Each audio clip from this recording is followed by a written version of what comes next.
Bismillahirrahmanirrahim. Assalamualaikum warahmatullahi wabarakatuh.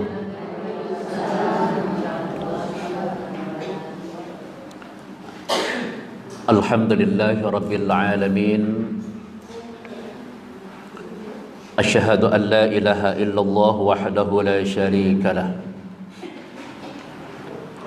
Wa asyhadu anna Muhammadan abduhu wa rasuluh.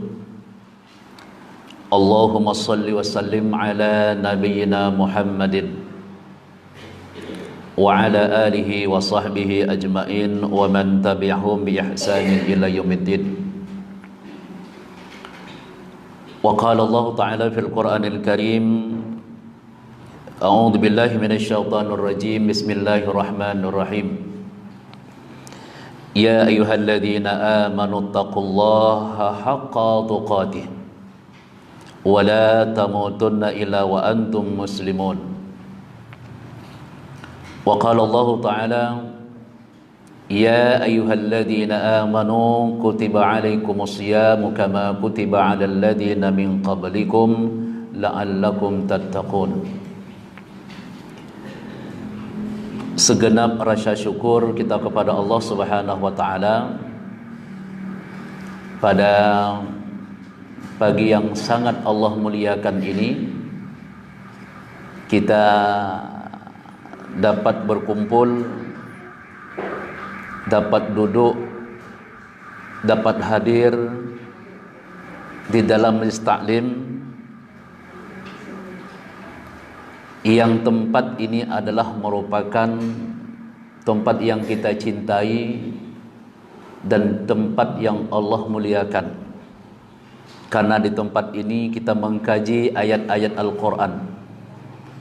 Di tempat ini kita mensarah hadis-hadis Nabi SAW. Maka di muka bumi ini tidak ada tempat yang paling mulia kecuali masjid. Dan di muka bumi ini tidak ada yang lebih baik daripada tempat di mana dihidupkan, dikaji ayat-ayat Al-Quran dan dibahas hadis-hadis sunnah Nabi SAW. Ibu-ibu yang dimuliakan oleh Allah Subhanahu wa taala, alhamdulillah Ramadan ini kita bertemu dan rasanya sudah lama tidak hadir di sini. Dan saya melihat banyak wajah-wajah yang baru yang Ramadan ini tersenyum bahagia karena kita berada dalam bulan yang Allah muliakan.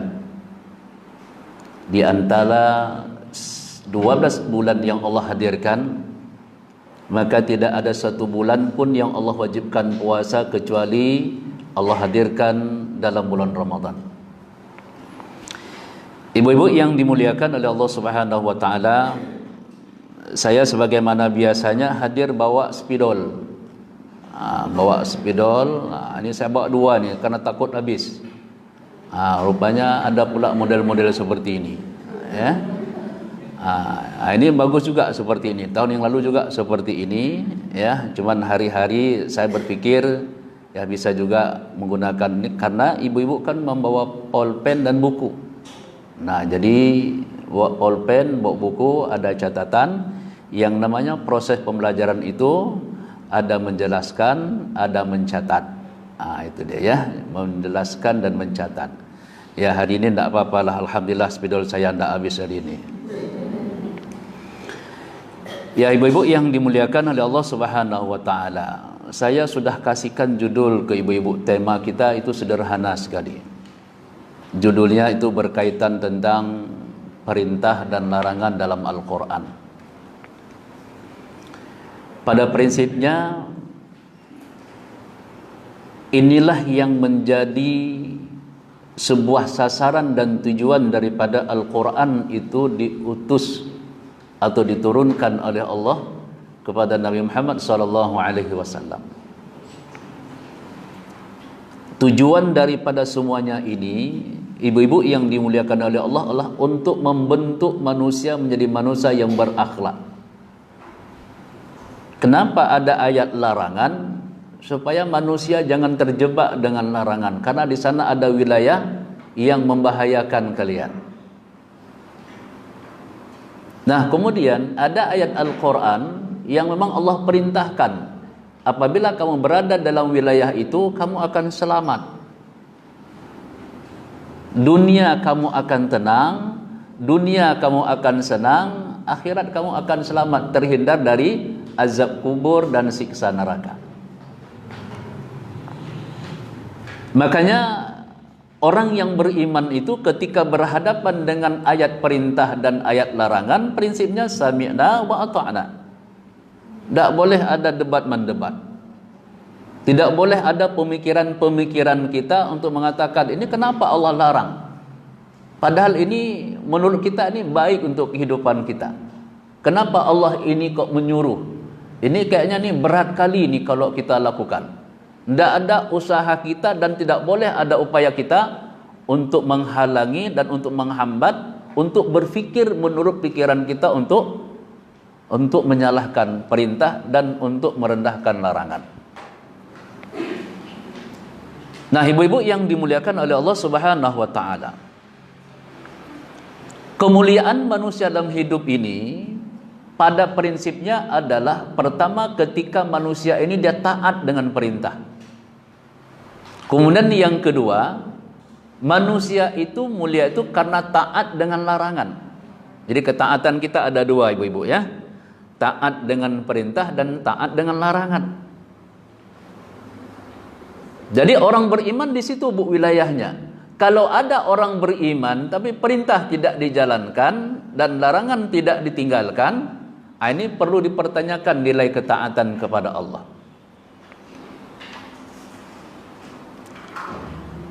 Nah, di dalam konsep Al-Quran, kalau ibu-ibu buka Al-Quran itu banyak sekali ayat-ayat larangan dan ayat-ayat perintah.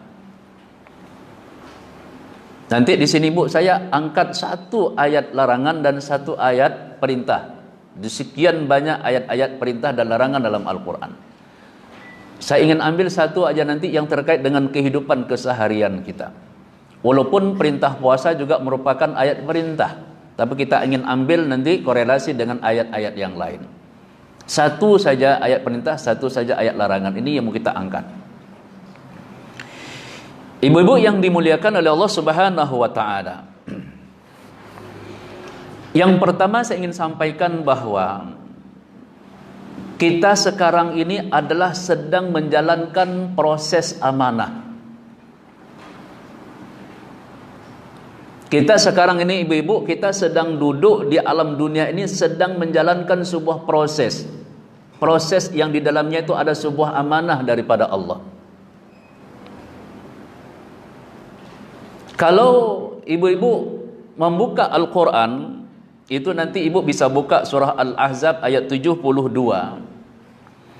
Di situ ada sebuah informasi Allah Subhanahu wa taala kepada kita. Ada sebuah informasi yang terkait dengan sebuah amanah itu. Ya, nanti ibu bisa lihat surah Al-Ahzab ayat 72.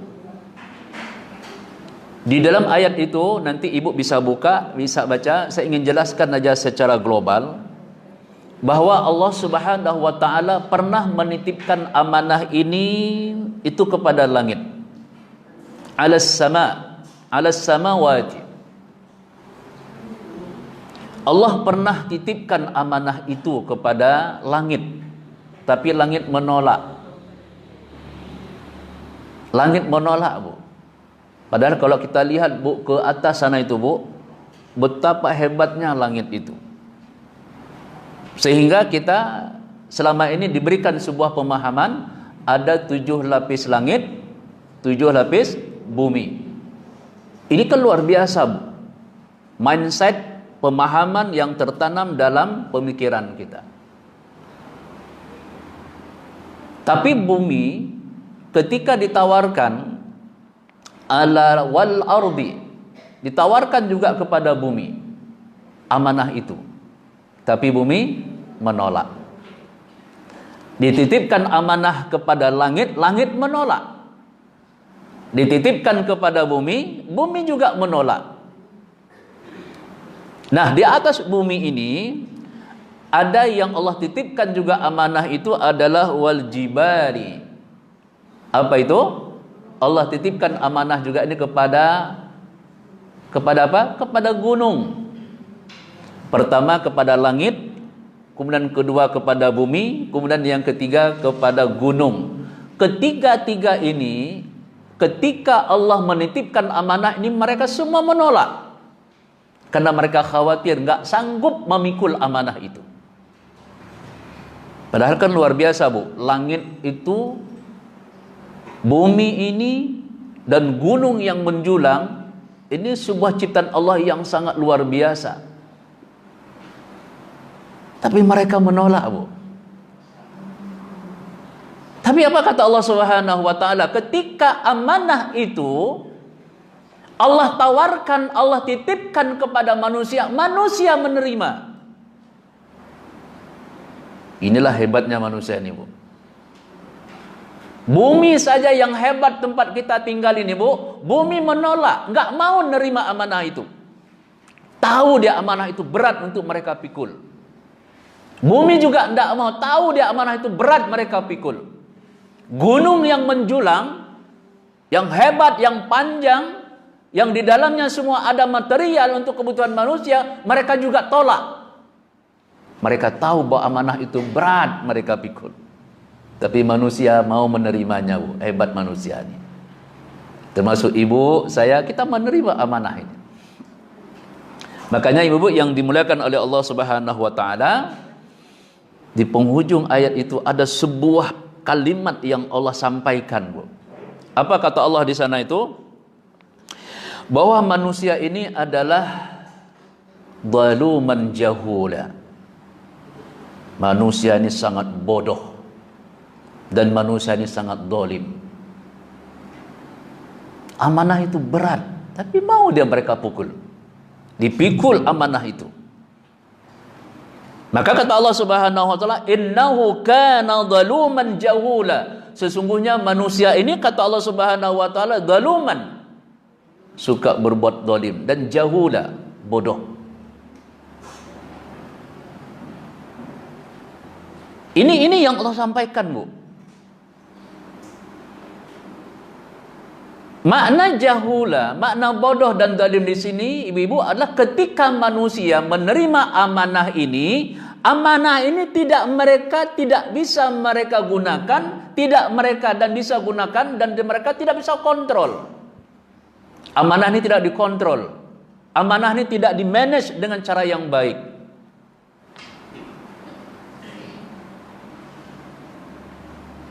Makanya walaupun Allah sampaikan zaluman jahula, manusia ini zalim dan bodoh, tapi Allah Subhanahu wa taala memberikan manusia ini bekal. Padahal manusia ini kan kecil-kecil, Bu. Kita ini makhluk yang paling kecil-kecil. Dibandingkan dengan langit, kita tinggal di bawah langit, kita tidak ada apa-apanya. Kita ini makhluk yang paling kecil, yang paling lemah, tinggal di atas bumi. Kecil kita, Bu. Dan apabila ibu lihat berdiri di bawah gunung yang menjulang, kita juga nggak ada apa-apanya dengan gunung itu, Bu. Tapi Allah titipkan ada sesuatu anugerah yang besar di sana. Apa itu? Kekuatan ilmu yang Allah titipkan pada akal. Kalau ilmu yang ada pada manusia tidak dikelola dengan baik, inilah manusia zaluman jahula. Manusia zalim dengan ilmunya. Udah dikasih ilmu, tidak bisa gunakan potensi yang ada di dalam gunung itu. Apa sekarang ada dalam gunung itu, Bu? Ada batu, ada kerikil, ada pasir, ada emas. Itu Allah titipkan, Allah simpan dalam gunung itu. Untuk apa? Gunakan, pakai. Dengan apa? Dengan ilmu. Tapi kalau ada dalam gunung itu, Bu, Allah simpan berbagai macam material untuk kebutuhan kita, dan manusia tidak bisa manfaatkan, jahula, manusia ini bodoh. Dan kemudian ketika Allah berikan potensi yang ada pada manusia ini, Bu, ilmunya ada, kekuatan daya fikirnya ada, tapi dia tidak mampu mengolah. Bumi tidak bisa dikelola, ya, alam semesta dia tidak bisa kelola. Dengan cara bagaimana dia kelola itu untuk bisa makmur kehidupan ini. Dia tidak bisa kelola. Maka apa yang terjadi hari ini? Mereka kelola dengan ilmu-ilmu yang ada, tapi melahirkan perilaku-perilaku yang jahat. Dengan ilmu yang ada, mereka berperilaku dengan perilaku yang dolim. Makanya coba lihat, Bu, berapa banyak gunung yang dikerok. Ya kan? Apa yang terjadi? Kezaliman terhadap rakyat, masyarakat, perkampungan, banjir, longsor. Maka apa yang Allah paparkan ini pun tidak ada bergeser sedikit pun dengan kehidupan manusia. Makanya terkait dengan alam semesta ini, Bu, terkait dengan harta. Alam semesta ini Allah titipkan kepada kita, di sana itu adalah ada harta di dalamnya. Ada milik kita, ada milik bersama. Walaupun ibu-ibu, dunia ini pada prinsipnya adalah milik Allah. Allah titipkan, Allah pinjamkan. Nah, ketika Allah pinjamkan, Allah berikan hak kepada manusia. Supaya hak kita ini, Bu, tidak didolimi oleh orang lain, maka kita hidup di bawah sebuah kepemimpinan. Pemimpin itu membuat aturan. Mana tanah kamu? Ini Pak, tanah saya. Buat surat. Mana tanah wilayah kamu? Yang sana Pak. Buat surat. Buat patok, kemudian tarik tali, kemudian pagar. Padahal itu milik Allah. Tapi Allah berikan amanah ini, Allah berikan waktu untuk kita kelola. Supaya tidak bertengkar, Allah menyuruh kita untuk membuat sebuah sistem kehidupan. Ada pemerintah, ada rakyat, ada masyarakatnya, ya, ada wilayah, dan ada tatanan hukum. Tidak boleh ini tinggal, Bu. Apa tujuannya? Supaya manusia ini sejahtera.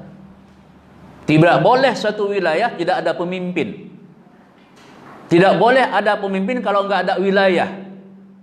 Nggak boleh ada wilayah kalau tidak ada sebuah tatanan hukum. Nggak ada undang-undang, nggak boleh.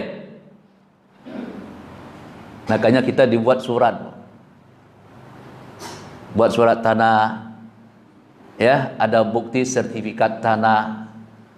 Ada bukti jual beli tanah. Itu tujuannya supaya sah, Pak. Ukuran ke sana, ukuran kemari, berbatasan dengan ini, berbatasan itu adalah milik kita. Sah secara negara dan sah secara agama. Padahal itu, Bu, milik Allah. Tapi Allah berikan hak itu untuk kita kelola. Nah, makanya ibu-ibu yang dimuliakan oleh Allah Subhanahu wa taala, berkaitan dengan amanah ini, Bu, saya ingin ambil satu ayat yang terkait dengan sebuah larangan. Ibu-ibu nanti bisa buka Al-Quran dalam surah Al-Baqarah ayat 188. Ini ayat ini, Bu, sengaja saya kutip. Kita kutip dalam Al-Quran, kita sampaikan ayat ini, ibu-ibu, karena ini yang terjadi dalam kehidupan keseharian kita. A'udzubillahi minasyaitonirrajim. Bismillahirrahmanirrahim. Wala ta'kulu amwalakum bainakum bil batil. Ini jelas ayat ini, Bu. Dan janganlah sebahagian kamu memakan harta sebahagian yang lain dengan cara yang batil.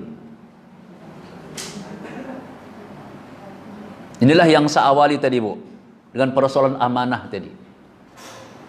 Allah titipkan harta, maka harta ini jangan ada di antara kita saling memakan secara batil.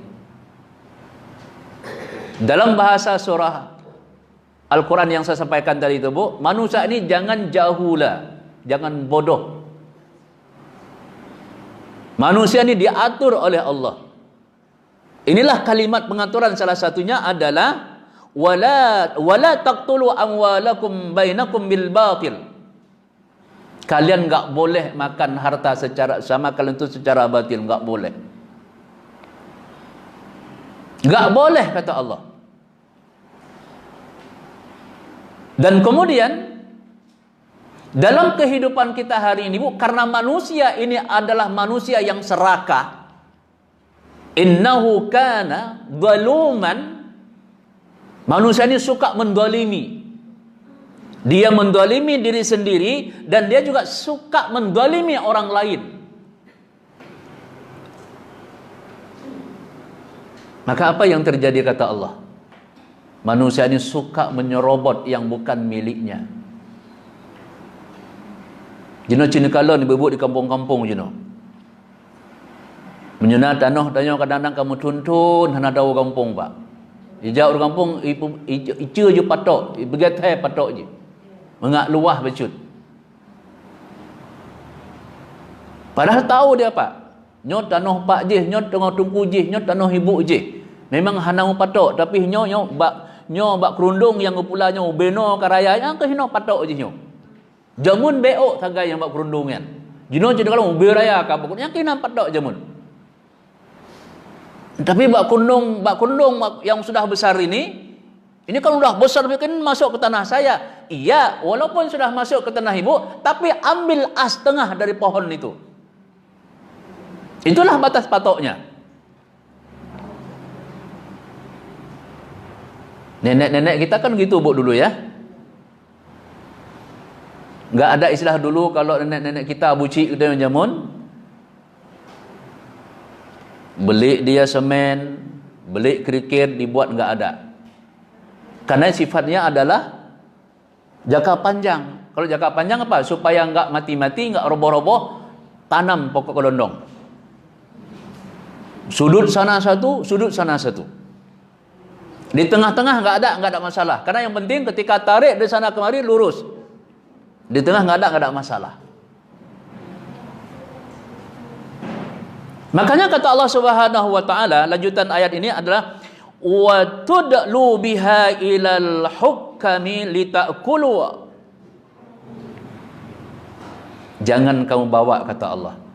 Kalau ada di antara kalian yang berselisih, kalau ada dalam kehidupan kita berselisih masalah tanah-tanah atau hal-hal yang lain, maka kata Allah Subhanahu wa taala, jangan kamu bawa ke hakim.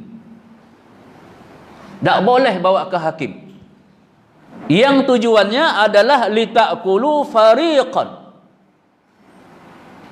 Ini tujuannya.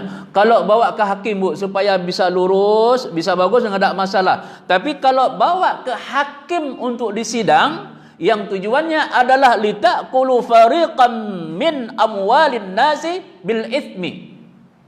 Yang tujuannya adalah supaya kamu berdebat mudawa ruk gede, supaya yang batasan tanah kamu ini batasannya.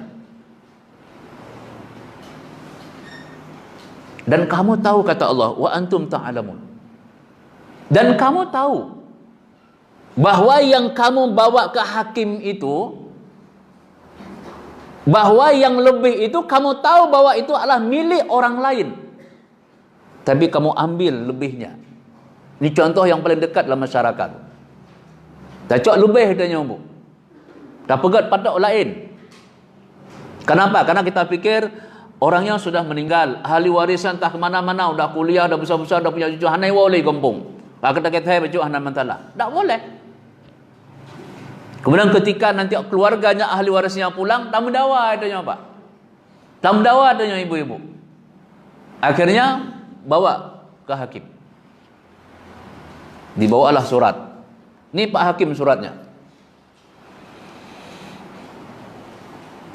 Ternyata ahli waris itu juga pegang surat. Cuma handam goa kampung, enggak pernah buat kampung. Ini Pak Hakim surat, ini tanah saya nih. Dilihat tanggalnya Bu, tahunnya yang dilihat, bukan ukurannya yang pertama. Lihat surat kita, Gepegot Januari 2022. Ukuran tanah sekian. Lihat punya kamu sini. Suratnya Januari 2001. Mana yang dipakai Bu? 2001 atau 22? Hah? Yang punya tanah tadi yang mendakwa benar ya Bapak Hakim? Ya kan? Karena akan mendakwa segala macam, bawa ini Pak surat saya Pak, ini sertifikat. Januari 2022. Dipanggil ahli waris yang tadi nggak pernah pulang tadi Bu, ada surat sama dia, surat dah lama. Mana surat kamu nih? Lihat, yang dilihat Bu bukan ukuran pertama, tanggalnya dulu dilihat.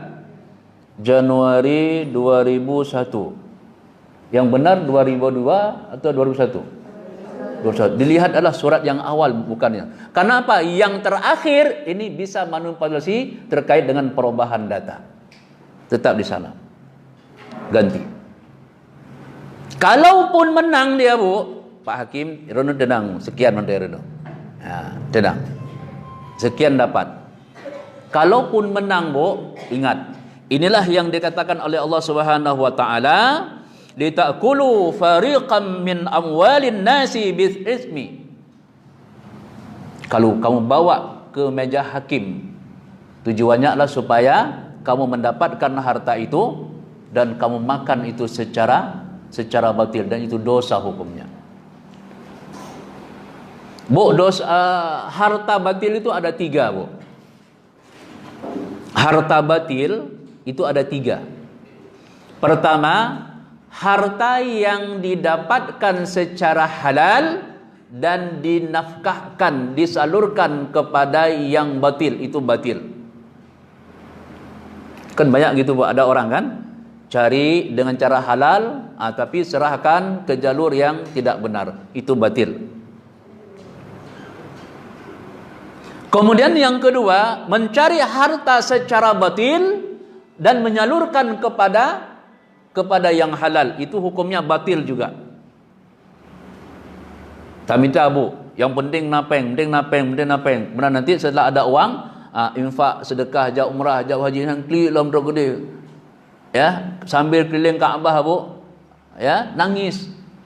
Kemudian ketika kita sudah berada di Bir Ali, ya, untuk kita niat tadi Bu untuk berumrah, sudah kita mengatakan labbaik Allahumma labbaik, labbaik la syarika laka labbaik, dan seterusnya. Klik dong. Padahal peng umrahnya 20 tanah batil benar. 20 tanah yang mau mendawa benar Bu. Ini batil. Yang seperti ini tidak ada makbulah, enggak ada Allah terima. Kenapa? Kau jual harta, kau berangkat umrah dan haji, kau buat dengan cara yang batil. Kau menang di depan hakim, tapi tanah itu kau jual dengan cara batil dan kau berangkat, tidak ada makbulah, enggak ada terima di situ. Wa hajjuka ma'jur. Kalau kau berangkat haji, hajimu itu tertolak. Makanya berapa banyak Bu kita lihat hari ini orang-orang yang pulang umrah, pulang haji, akhlak tidak berubah. Kenapa? Uang batil yang dibawa semuanya. Uang hasil kebohongan, uang hasil penipuan, itu yang mereka bawa. Bagaimana Allah mau dengar doa kita? Makanya Bu, kadang-kadang ada orang ilong Pak Ustaz kan long nak klik I don't klik ke Kaabah. Apa nak klik yang baru nak kampeng bedoi. Cuma kadang-kadang ada pegah Bu lagi ya. Saya ada Bu, kalau bawa jamaah umrah dengan Ustaz itu. Ustaz, kibai dong kan ikut dong kalau kan ada ke Kaabah. Klik Ustaz, yang kalau minta awah Pak Ustaz. Baru kalau enggak bayar Allah tu klik je. Rujuk sawi. Ilong high time. Long kalan ya. Pakai klik. Heran long kalan. Ya hana ada pegah, nak kada ne pupeng nebak hana pegah lagi yang Bu. Cuman paling-paling Bu, saya di awal saya poles Bu. Ketika manasik umrah, itu ketika jamaah dikumpulkan seperti ini, di situ saya sampaikan Bu. Di situ saya sampaikan, saya bawa untuk merenung apa yang dibawa di hati. Kalau dibawa kebencian, dibawa kemarahan, dibawa dendam, dengan siapa kau dendam? Minta maaf dulu, baru bisa berangkat. Kalau enggak bisa. Kalau ada di kantong, lihat di kantongmu, apa yang akan kau bawa? Ada harta yang kau pinjam sama orang, belum kau kembalikan dulu, baru kau berangkat. Nyadinya kan Bu, utang kau, mana ada bayu-bayu, bijak umrah, nak klik, item. Tak bisa Bu. Tak bisa. Maka maaf saya katakan, Bu, saya kalau ada manasik saya sampaikan itu di awal seperti itu. Saya kasih motivasi. Lihat, wa fi anfusikum afala tubsirun. Lihat dulu dalam dirimu, apakah kau tidak perhatikan, kata Allah. Lihat harta yang kau bawa. Lihat hatimu, apa yang kau simpan. Kalau kita simpan dendam, simpan benci, simpan kesombongan, simpan keangkuhan, tidak ada cerita, Bu.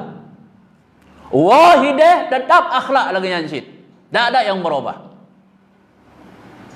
Tak ada yang berubah. Iuru agama menansit, wa umrah. Dua itu ini, luang ansit. Celana pendek, nampak aurat. Tunggu haji, terluan. Seperti itu, Bu. Ini persoalan yang terjadi hari ini. Maka lihat dalam dirimu dulu. Makanya Rasulullah SAW pernah menceritakan kepada kita, dan itu sudah sering disampaikan oleh ustaz-ustaz di atas meja ini. Padahal Rasulullah SAW menyampaikan, Bu, di antara salah satu doa yang diijabah, doa yang tidak ditolak oleh Allah adalah doa yang sedang musafir. Itu jaminan Rasul itu, Bu. Orang yang dalam keadaan musafir, Bu, ibu musafir nih, musafir, mau berangkat ke Jakarta, mau berangkat ke Medan, mau berangkat ke Banda Aceh, nanti sholat duhur di Masjid Sarai misalnya, ibu minta doa kepada Allah, apa saja Allah kabulkan doa. Kenapa? Ini hambaku yang sedang musafir. Minta apa? Kabulkan dia. Tapi Rasulullah SAW menceritakan, Bu, ada orang yang berjalan kaki, rambutnya kusut, badannya berdebu karena menjalankan perjalanan yang sangat jauh. Dia menadahkan tangan, ya Rab, ya Rab, ya Rab. Berdoa dia, Bu. Karena dia tahu bahwa orang yang berdoa dalam keadaan musafir itu Allah ijabahkan doanya. Tapi apa yang terjadi? Rasul menyampaikan, Allah enggak mau kabulkan doa dia. Padahal, Bu, salah satu doa yang dipanjatkan dan itu pasti dikabulkan adalah doa orang yang musafir. Yang kedua termasuk orang yang dalam keadaan berpuasa. Yang ketiga termasuk doa imamun adil, pemimpin yang baik, pemimpin yang adil, pemimpin yang tidak suka mendolimi rakyatnya. Maka jangan heran, Bu, kalau hari ini negeri kita banyak pemimpin yang berdoa. Ya Allah, jadikan negeriku, ya Allah, negeri yang baldatun thayyibatun wa rabbul ghafur. Klik, angka kabulkan, Bu, pakan. Hidupmu sehari-hari kayak mana? Kau lihat bagaimana rakyat menderita hari ini. Belum yang cabai naik, belum yang minyak goreng yang tak ada, belum yang pertama baru naik kemarin 3.500, belum lagi yang yang minyak solar tak ada. Kau lihat enggak itu? Allah tanya itu, Bu. Bagaimana pemimpin seperti itu akan aku kabulkan doa? Walaupun kau minta, tidak akan aku kabulkan. Lihat dulu. Karena pemimpin yang baik, kata Rasulullah, adalah pemimpin yang engkau mencintai rakyat dan rakyat mencintai kamu. Dan kamu mendoakan rakyat dan rakyat mendoakan kamu. Itu pemimpin yang baik, kata Nabi. Makanya, Bu, ini musibah untuk negeri kita. Ini kan sekarang ini para mahasiswa di seluruh Aceh ini sedang bergerak. Apa yang terjadi, terjadilah. Kalau dengan gara-gara ini, Bu, memang kiamat, ya kiamatlah. Yang penting kami sudah mensuarakan hati rakyat. Ya itu terserahlah bagaimana pola pikir program mahasiswa ke depan. Nah, makanya ibu-ibu yang dimuliakan oleh Allah Subhanahu wa taala, makanya bagaimana akan Allah kabulkan doa dia musafir tadi? Allah lihat makanannya dari sumber yang haram, minumnya dibeli dari sumber yang haram, pakaiannya dibeli dari uang yang haram. Semuanya haram. bagaimana Allah akan kabulkan doanya sementara lisannya sering mengunyah yang haram. Kemudian kerongkongannya mengalir dari air yang haram. Kemudian makanan yang ada dalam perutnya itu diolah dengan makanan sumber yang haram. Gak ada terkabul doa itu, Bu. Makanya jangan heran, Bu, kalau ibu lihat ada teman, ada yang 3 kali sudah haji, akai mendeng legetot, yang tiap tahun pergi umrah, akhlaknya enggak berubah. Jangan heran, Bu. Itu gambaran. Walaupun kita tidak bisa menilai orang lain, Bu. Walaupun kita tidak bisa memprediksikan, menuduh bahwa itu apakah yang dibawa itu halal, haram, syubhat, makruh, kita tidak tahu, Bu. Tapi gambaran Nabi dalam banyak-banyak hadis, Rasul menyampaikan seperti itu. Lihat dalam dirimu. Ketika kau berangkat, isi dompetmu kau lihat. Kemudian yang kau tinggalkan untuk anak istrimu, halal atau enggak? Baik atau enggak? Makruh apa enggak? Syubhat apa enggak? Lihat. Makanya ibu-ibu yang dimuliakan oleh Allah Subhanahu wa taala, innallaha thayyibun la yaqbalu illa thayyib. Allah itu baik dan Allah tidak menerima yang kau berikan untuk Allah kecuali dari sumber yang baik. Bersedekah untuk Allah, Allah enggak terima. Allah lihat sumbernya bagaimana. Cara penipuan, cara pembohongan, korupsi, atau gimana? Allah enggak terima. Makanya jangan heran, Bu. Ini maaf, berapa banyak orang yang ketika dalam bulan Ramadan ini menangis, berdoa, enggak pernah mengalir air mata sedikit pun. Kenapa? Hatinya keras. Dengan apa hati keras? Dosa yang kau bawa, banyak hatimu keras. Maka enggak akan bisa, Bu. Hati itu, Bu, penuh dengan bintik-bintik, noda-noda, kerikil-kerikil dosa. Kesombongan di hati kita, keangkuhan di hati kita, dendam di hati kita, iri dengki di hati kita. Inilah penyakit manusia, Bu, yang susah orang bisa khusyuk dalam sholatnya. Makanya kalau ada, Bu, orang yang susah khusyuk dalam sholat, itu penyebabnya adalah bagaimana kehidupan dunia ini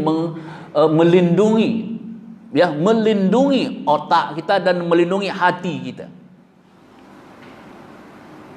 Dilindungi, Pak, Ibu, hati kita ini dilindungi oleh hal-hal yang buruk. Sehingga setiap ada kebaikan yang mau masuk, membal lagi. Masuk ayat, membal lagi. Menyampaikan hadis, membal lagi. Makanya jangan heran, Bu, ada orang ikut pengajian. Saya ada ibu-ibu pengajian itu, di sini saya ikut, di sini ada dia. Ikut Masjid Jami, ada dia lagi.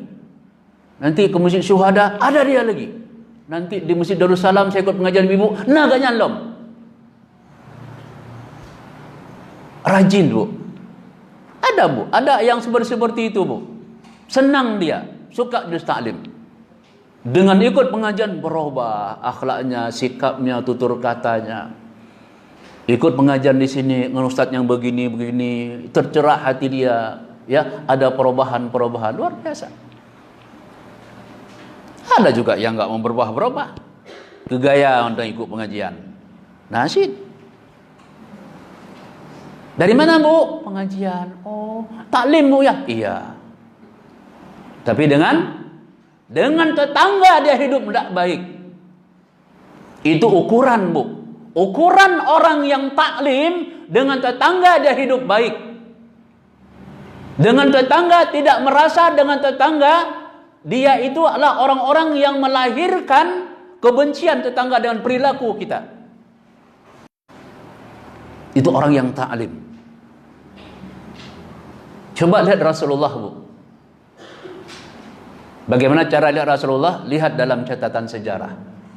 Kita tidak pernah berjuang dengan Nabi. Kita tidak pernah seangkatan dengan Nabi. Kita tidak pernah sewaktu dengan Nabi. Kita tidak pernah semasa dengan Nabi.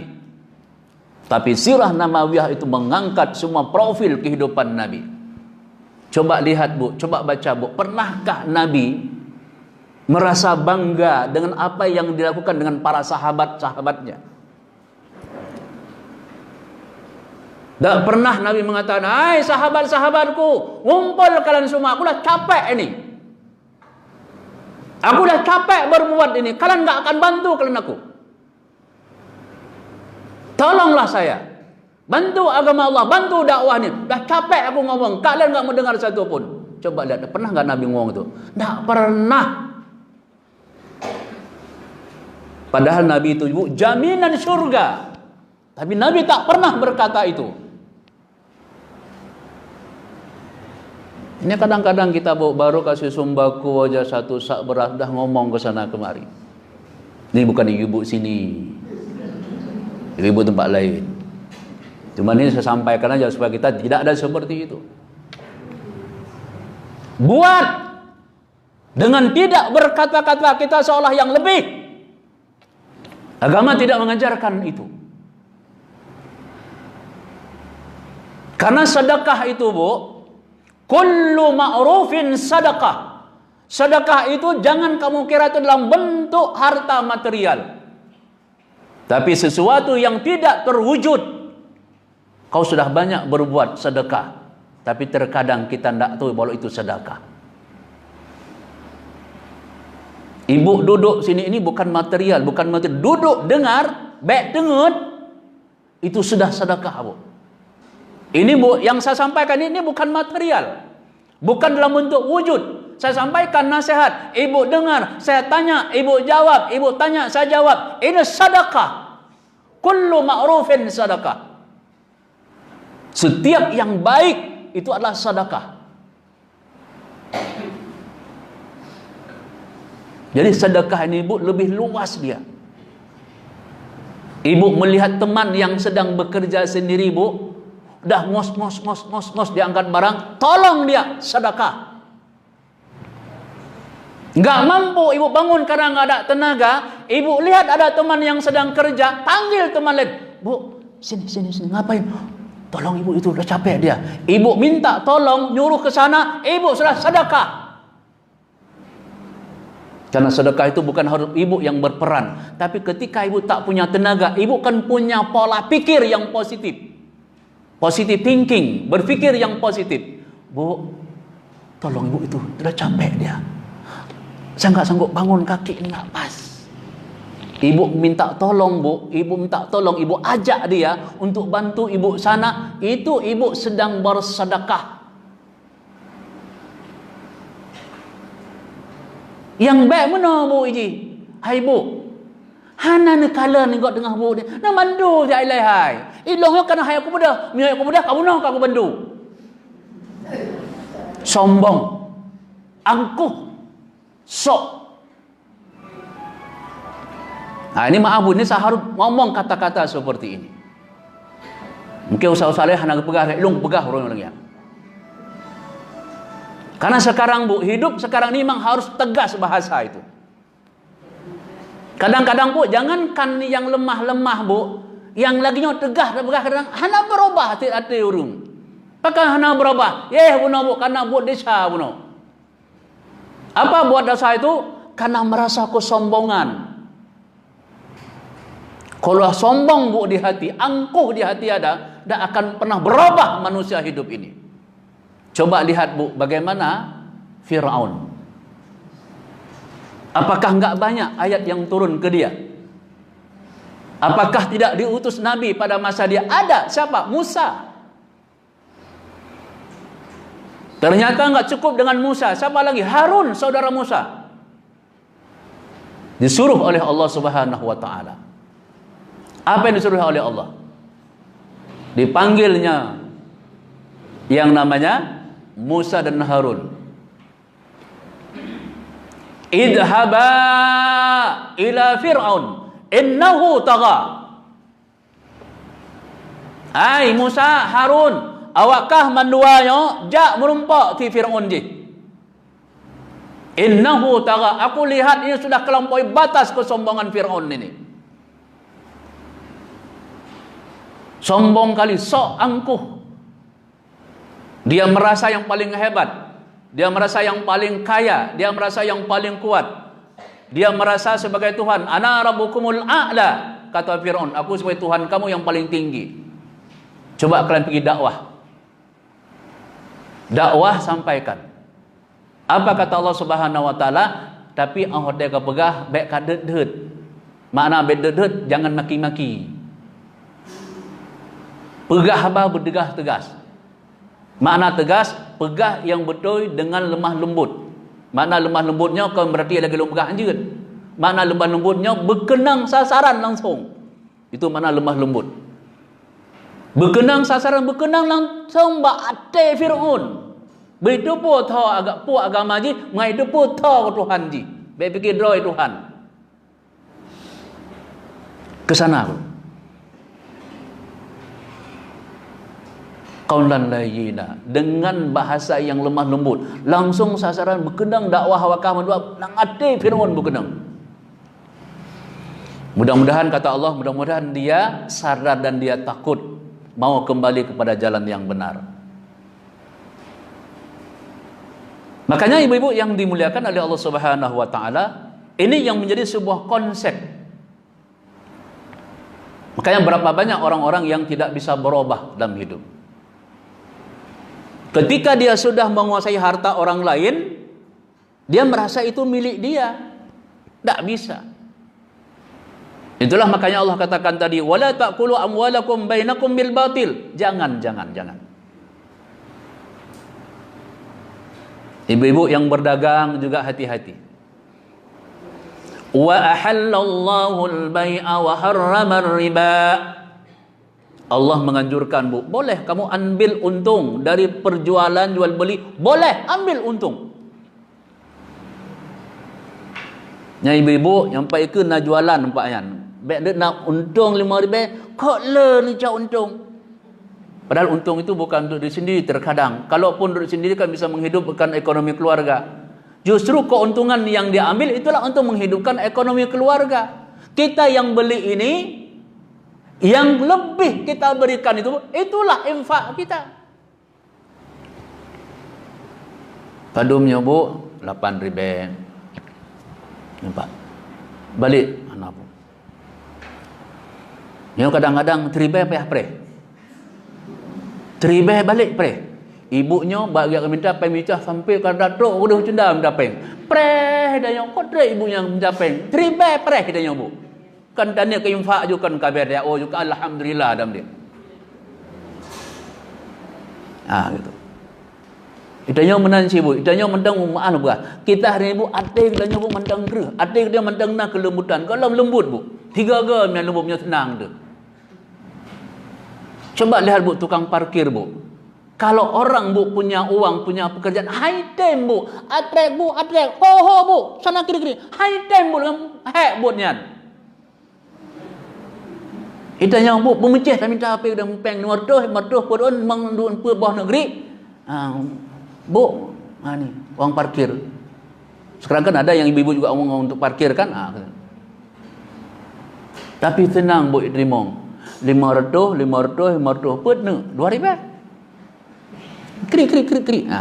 Ni uang parkir. Nyan tengaja Bu, lagi maaf Bu. Tengaja Bu, katanya lang motor, katanya kena bok ubud nyan. Tengaja pengri mendum hinan.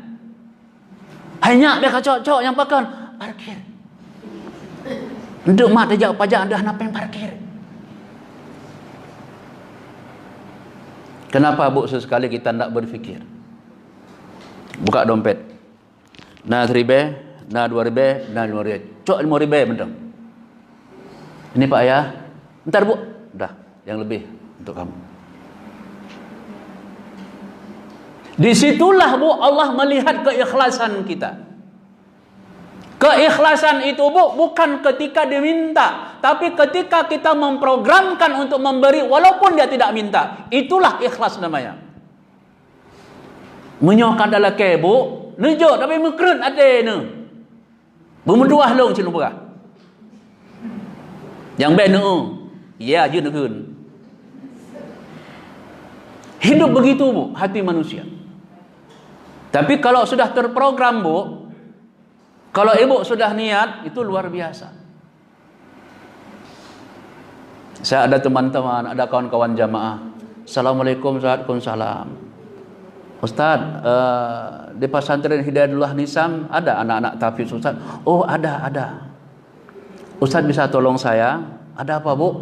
Saya mau infak untuk bukaan puasa anak-anak tahfiz. Oh, boleh, saya telepon sana dulu. Telepon. Assalamualaikum, waalaikumsalam.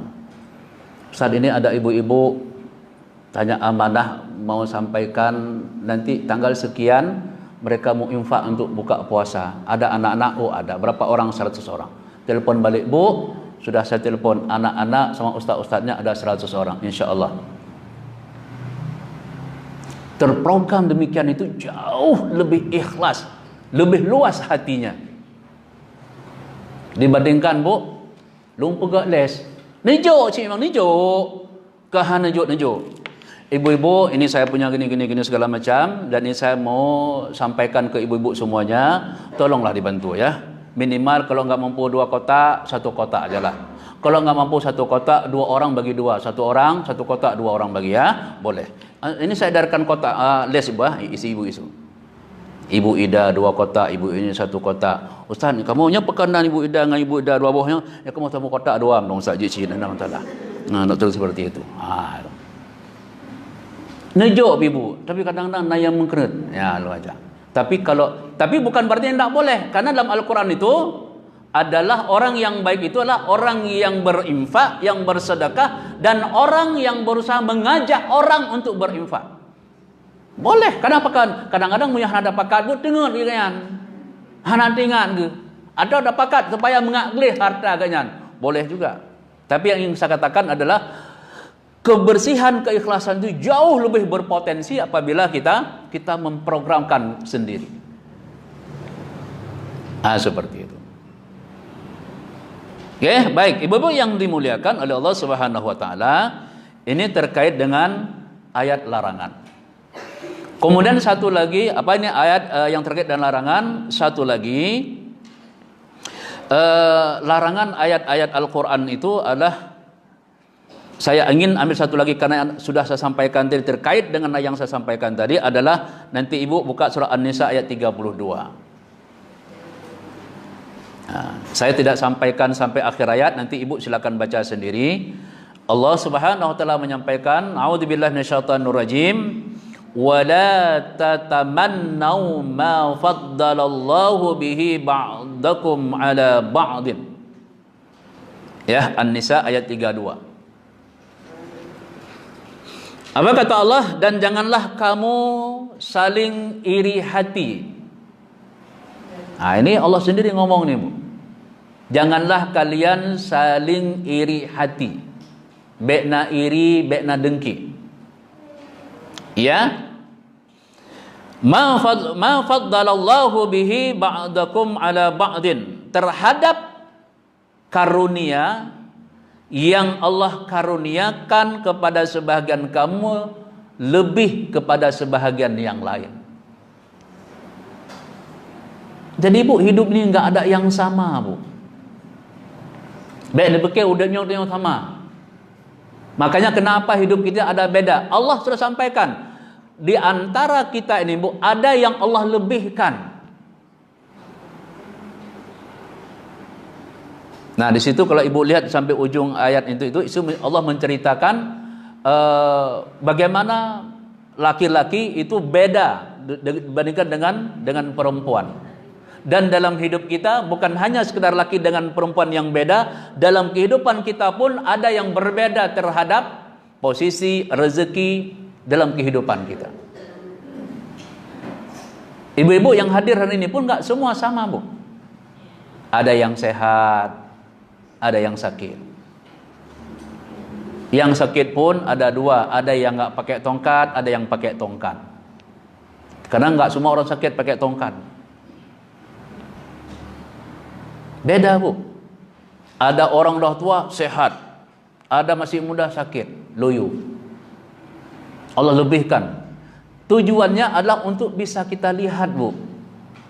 Ketika Allah menguji kita dengan kelebihan, ketika Allah menguji kita dengan kekurangan, ini harus saling melengkapi.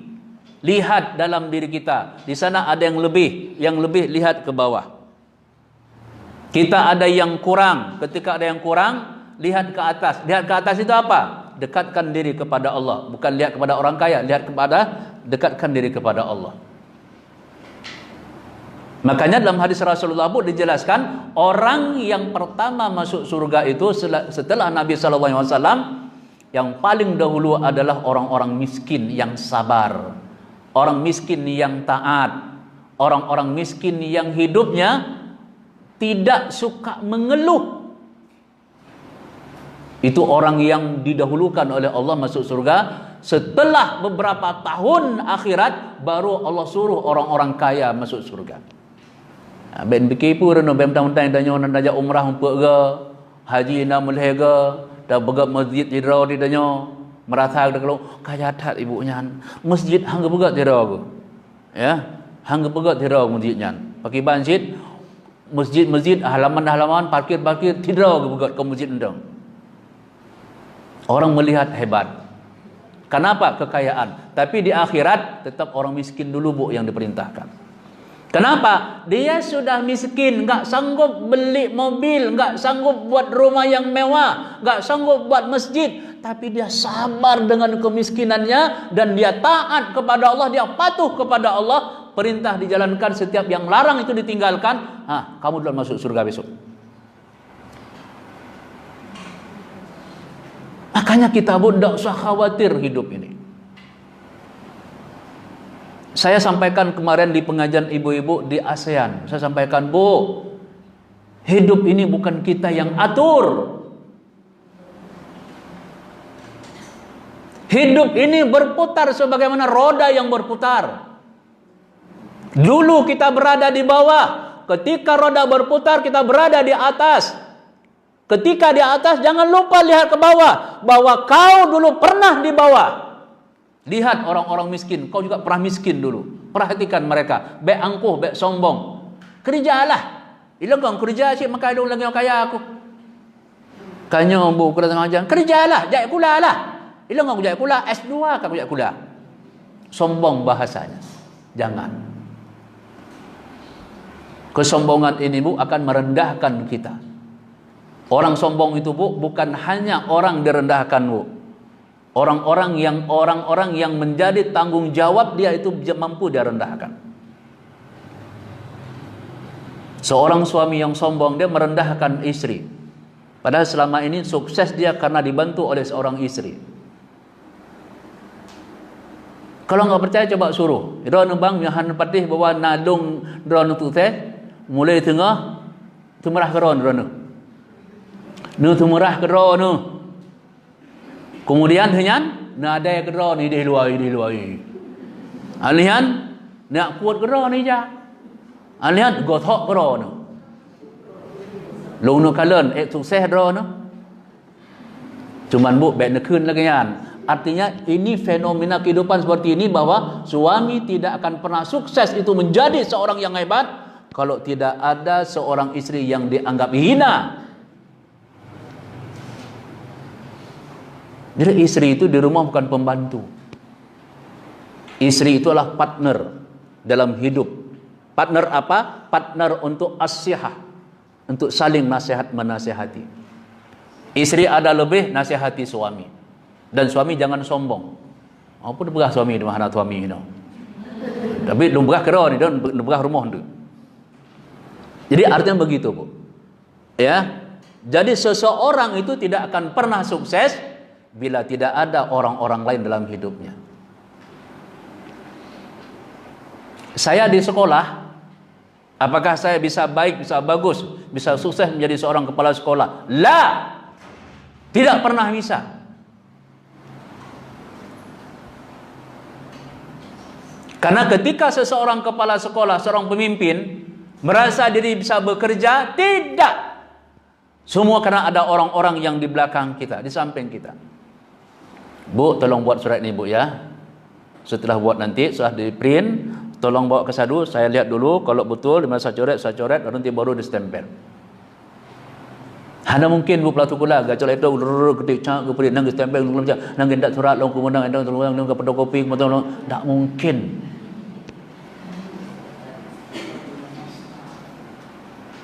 Nanti di sekolah turun surat. Sekolah bapak sudah berumur 4 tahun. Segera lengkapi bahan-bahan sesuai dengan instrumen yang kami kirim. Sebentar lagi kami kirim. Tolong disiapkan ini, itu lengkap. Dan kami akan turun penilaian di bulan Juni misalnya. Begat, Bu. Ketika kita selengkapi, apakah bisa sendiri? Tidak bisa. Panggil, dudukkan waka-waka semuanya. Panggil guru-guru semua. Buat tim, SK-kan tim. Idrano bu, nyo, bidangnya bu selesai. Idrano bu, nyo, bu bidangnya bu selesai. Idrano bapak, nyo, belengkap datanya pak bu selesai. 1 minggu saya kasih waktu, tolong dikumpulkan semuanya, saya cek. Misal, bisakah kita berbuat sendiri? Tidak bisa. Buat tim, buatkan SK. Makanya hari ini bu, jangan berharap ketika kita menjadi yang lebih, bahwa kita dulu tidak pernah berada di bawah. Nah makanya Allah ingatkan dalam ayat ini bu, ketika Allah berikan lebih itu memang Allah yang berikan bu. Ibu-ibu di sini yang hadir ada yang PNS, ya, ada yang golongan 2, golongan 3, golongan 4. Allah yang berikan kemudahan itu. Nah ibu-ibu yang dimuliakan oleh Allah Subhanahu wa ta'ala, makanya jangan ada sebuah pola pikir yang menurut kita itu adalah sesuatu yang benar menurut kita. Terkadang bu, ketika Allah arahkan hidup kita, terkadang kita termasuk orang yang salah di dalamnya. Makanya jangan merasa. Merasanya bu, kadang-kadang yang paling bahaya karena merasanya bu. Merasa capek sudah berbuat, merasa lelah sudah berbuat, merasa kita punya potensi dia sudah berbuat. Pokoknya merasa itu akan menutup hati kita. Sehingga setiap ada kebaikan, setiap ada kebenaran, la yaqbalul haq, tidak menerima kebenaran itu. Ya, baik ibu-ibu yang dimuliakan oleh Allah Subhanahu wa taala. Yang terakhir saya ingin sampaikan, siapa yang puasa Sabtu kemarin? Tunjuk tangan yang puasa Sabtu. Siji, loro, telu, papat, limo. Sopo meneh? Siapa lagi ada? Saya ingin sampaikan bu, siapa yang puasa hari Sabtu, bahasa saya jangan pernah merasa kita lebih.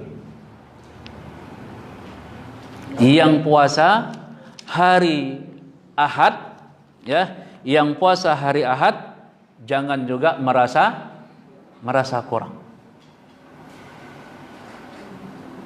Karena dalam sebuah tatanan kehidupan kita, bu, ada yang mengarahkan, ada yang mengontrol, ada pengambil kebijakan ke arah kebaikan. Yang puasa Sabtu kemarin lanjut, alhamdulillah, nggak ada salahnya. Ini karena nggak ada papan tulis saja. Kalau ada papan tulis, kita mau gambarkan kenapa kok terjadi perbedaan setiap tahun. Ada yang beda-bedanya. Paling kan orang melihat dari segi hisab dan ru'yah, kan memang dari sana hukumnya. Ada yang mengatakan bahwa dalam menentukan bulan untuk kita Ramadan tidak boleh pakai yang namanya dengan hisab. Karena Nabi SAW itu dengan ru'yah, dengan melihat bulan. Jadi bu, kalau beginilah hidup kita ini bu, gak akan pernah akur setiap tahun. Gaduh dong pakai gara-gara masalah puasa pun ikah kawai iraku baro iraku leploh lu 20 kurung. Yang 30 bangai dah agak 20 kurung. Leploh lah. Jangan merasa bu. Itulah yang saya katakan, yang merasa tadi ini bu yang bahayanya kita.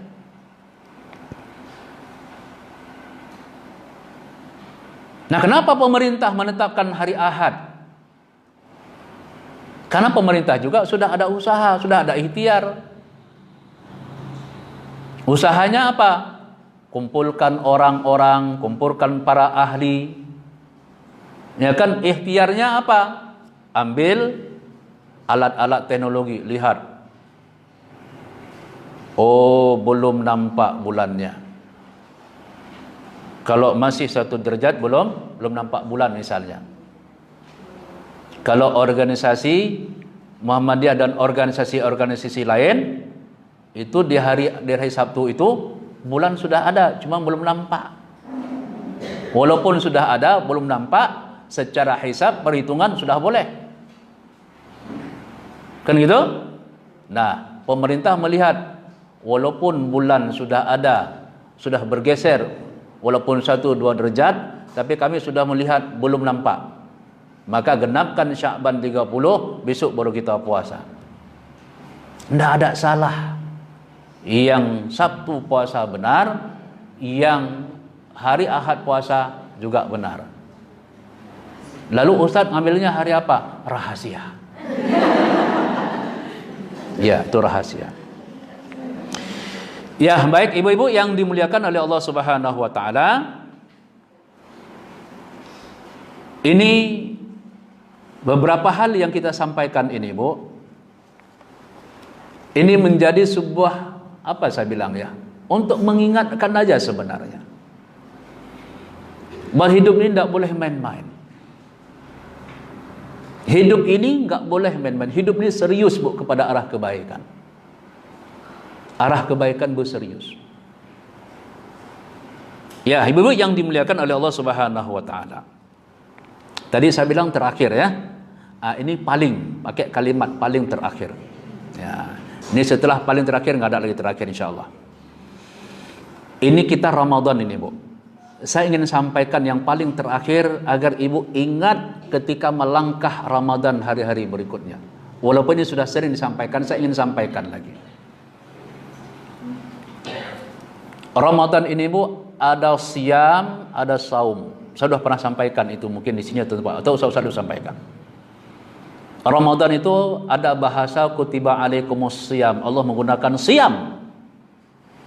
Siam ini kalau kita lihat dalam tafsir para ulama, ya dalam tafsir-tafsir yang lain itu tidak ada yang berbeda.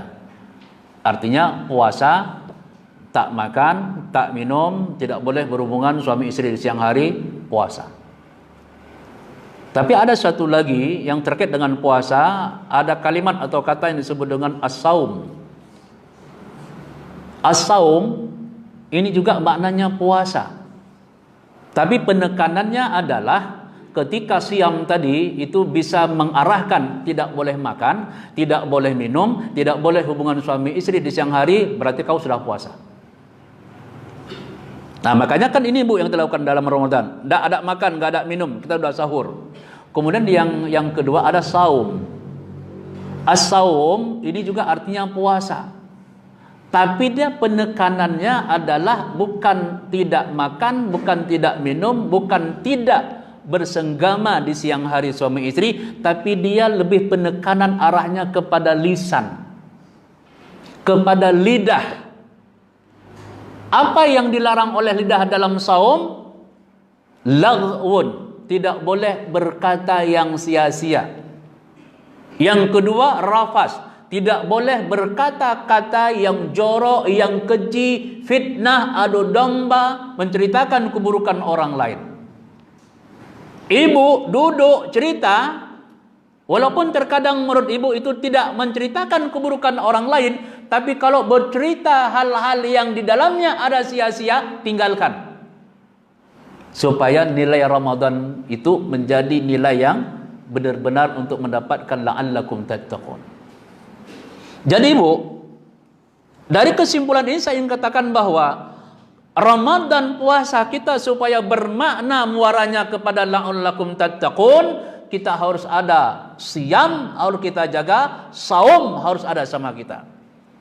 Tidak makan, tidak minum, tidak bersenggama di siang hari, kita sudah tahankan. Yang satu lagi, Bu, yang paling berat orang jaga adalah lisan untuk dia puasakan.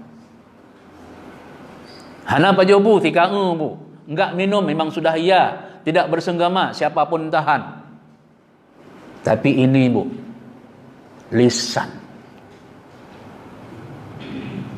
Sudah sholat duha, Bu, udah selesai sholat menceritakan keburukan orang lain. Pegah haba kegok.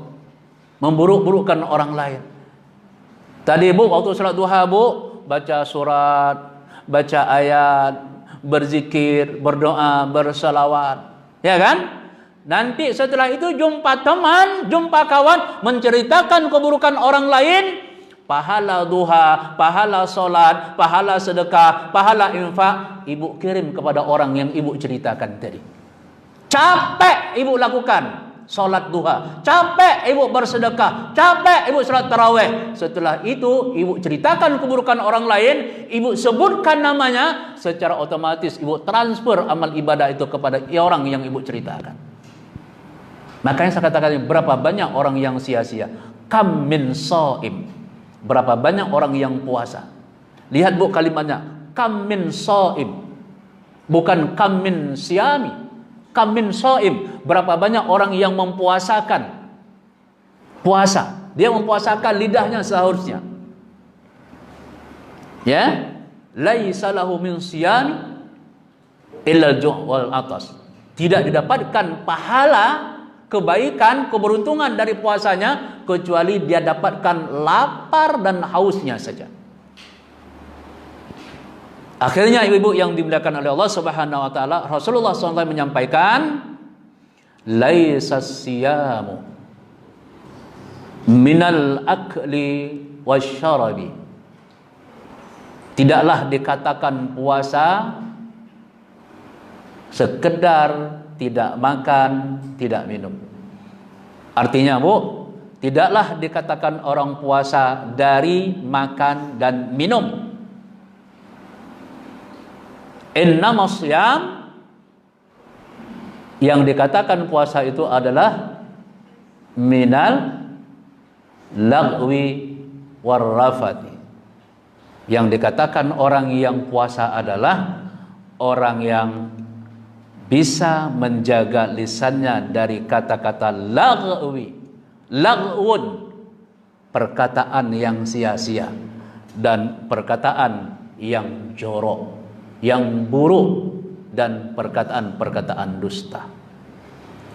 Ibu-ibu yang dimuliakan oleh Allah Subhanahu wa taala, inilah beberapa hal yang kita sampaikan. Semoga yang kita sampaikan ini menjadi sebuah pengingat, karena yang kita sampaikan ini sebenarnya bukan satu hal yang baru, tapi sesuatu yang sudah pernah kita sampaikan, kita ingatkan balik, kita poles balik, kita siram balik, ya, supaya dia muncul sebuah keyakinan, sehingga Ramadan ini Bu menjadi Ramadan yang terbaik bagi kita dibandingkan dengan Ramadan yang lalu.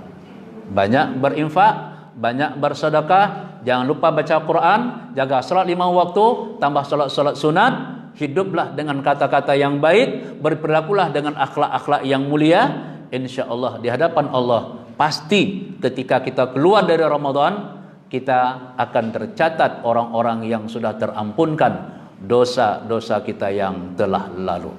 Di siang hari man shoma, kita berpuasa, di malam hari kita mangqama. Kedua-dua sama dan qama, imanan wahtisaban. Kau puasa karena iman, di malamnya kau tegakkan tarawih karena iman, ghufira lahu ma taqaddama min dzambi. Dan engkau mengharap wahtisaban, mengharap ridha daripada Allah, Allah akan ampunkan dosa-dosamu yang telah lalu. Demikian Ibu, semoga yang kita sampaikan ini bermanfaat. Terima kasih atas segala perhatian, dan saya kembalikan ke pembawa acara. Terima kasih.